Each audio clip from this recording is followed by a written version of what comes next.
একটি ছোট্ট গ্রামে মামুন ও আমিন নামে দুই বন্ধু ছিল। তাদের মধ্যে গভীর বন্ধুত্ব ছিল। দেখে মনে হয় দুজনে একে অপরে আপন ভাই। এদের মধ্যে এলাকায় মামুন খুব ভালো ছেলে হিসেবে পরিচিত। লেখাপড়ায়, ব্যবহারে, আচার আচরণে, চালচলনে আরো 10টা ছেলের চেয়ে ভিন্ন আলাদা। কিন্তু তার বন্ধু আমিন ছিল একটু দুষ্ট প্রকৃতির। দুষ্টামিতে, খেলাধুলায় তার কোনো জুড়ি ছিল না। গ্রামে কারো গাছের পেঁপে, কারো গাছের আপেল, কারো গাছের নিচু ডাব চুরি করে খাওয়াই ছিল তার নিত্যদিনের অভ্যাস। কাউকে গালিগালাজ দেওয়া, মারপিট করা, থাপ্পড় মারা তার ছিল একমাত্র দোষ। ও গ্রামের সম্মানিত ব্যক্তির ছেলে বলে তার গায়ে কেউ হাত ওঠানোর সাহস পেত না। কিন্তু গ্রামের কেউই তাকে ভালো দৃষ্টিতে দেখত না।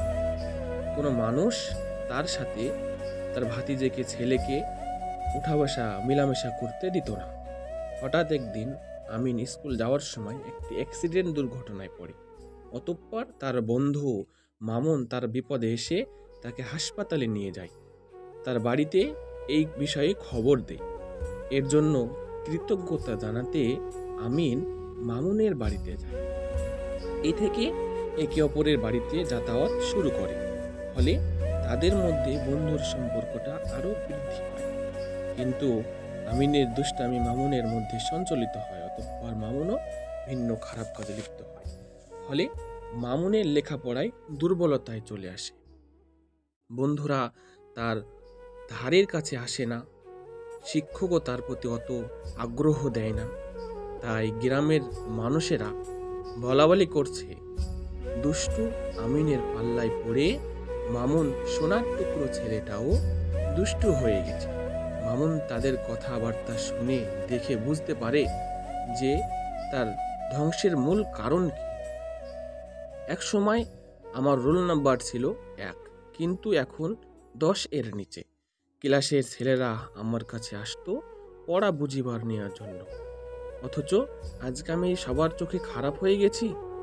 আমার ক্লাসমেট ইউসুফ, সেও আমার সাথে কথা বলে না।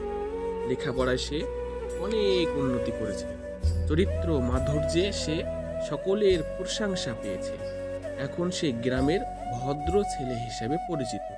এর মূল কারণ খুঁজতে গিয়ে তার রহস্য পাওয়া যায় যে স্কুলের ধর্মীয় শিক্ষার বিশিষ্ট আলেমে দ্বীন মাওলানা আব্দুল গাফফার স্যারের সাথে ইউসুফের গভীর সম্পর্ক।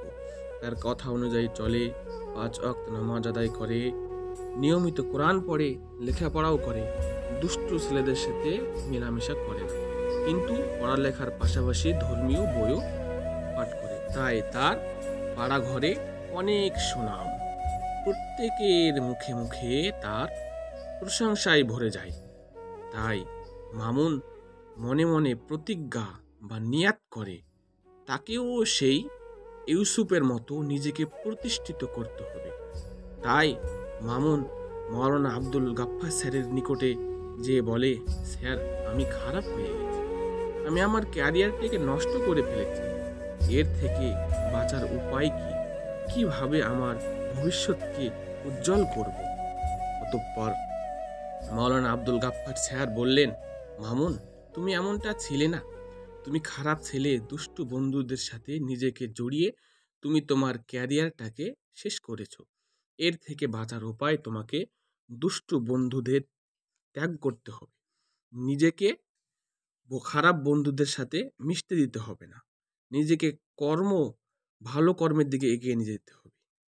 তোমাকে একটি হাদিস শোনায়, তাহলে তুমি বুঝতে পারবে। নবী করিম সাল্লাল্লাহু আলাইহি সাল্লাম হাদিসের মধ্যে বলেন, সৎ সঙ্গী ও অসৎ সঙ্গীর উদাহরণ হলো কুস্তুরি বহনকারী আতরওয়ালা ও হাঁপারে ফুৎকারকারী কামারের ন্যায়। কুস্তুরি বহনকারী আতরওয়ালা হয়তো তোমাকে কিছু দান করবে, অথবা তুমি তার নিকট হইতে কিছু ক্রয় করবে, অথবা তুমি তার কাছে থেকে কিছু সুগন্ধি লাভ করবে। আর হাঁপারে ফুৎকারকারী কামার হয়তো তোমাকে তোমার কাপড় পুড়িয়ে দেবে, অথবা তুমি তার নিকট হইতে দুর্গন্ধ পাবে। বুখারী হাদিস নাম্বার 5534। এই হাদিস থেকে বোঝা যায় যে সৎ বন্ধুকে কুস্তুরি বা সুগন্ধির সাথে সমতুল্য করা হয়েছে অসৎ বন্ধুকে হাপাররা দের সাথে তুলনা করা হয়েছে এবং তুমি ওই বন্ধুদের সাথে মিশবে না যারা অসৎ। তাই তোমাকে সৎ বন্ধুদের সাথে সঙ্গ দিতে হবে, সৎ বন্ধুদের সাথে উঠা বসা করতে হবে, অসৎ বন্ধুদের নিকট হইতে বিরত থাকতে হবে। তার পাশাপাশি 5 ওয়াক্ত নামাজ আদায় করতে হবে, আল্লাহর কোরআন পড়তে হবে, আল্লাহর হাদিস পাঠ করতে হবে, ইসলামিক বই পড়তে হবে, ইসলামিক নিয়ম মানতে হবে। তার পিছনে তুমি অতিবাহিত করবে। মামুন মাওলানা আব্দুল গাফফার স্যারের কথা শুনে তিনার কথা অনুযায়ী সে পড়াশোনা করতে লাগলো। মামুনও পড়ালেখায় অনেক উন্নতি করে বিনা প্রয়োজনে ঘরের বাইরে বের হয় না, দুষ্ট ছেলেদের সাথে মেলামেশা করে। এভাবে চলতে চলতে মামুনও সবার মন জয়লাভ করতে সক্ষম এবং তার বাবা মাও তাকে নিয়ে অনেক গর্ব করে। প্রিয় দর্শক, আমাদেরকে সৎ বন্ধুদের সাথে সদা সর্বদা থাকতে হবে, অসৎ বন্ধুদেরকে ত্যাগ করতে হবে।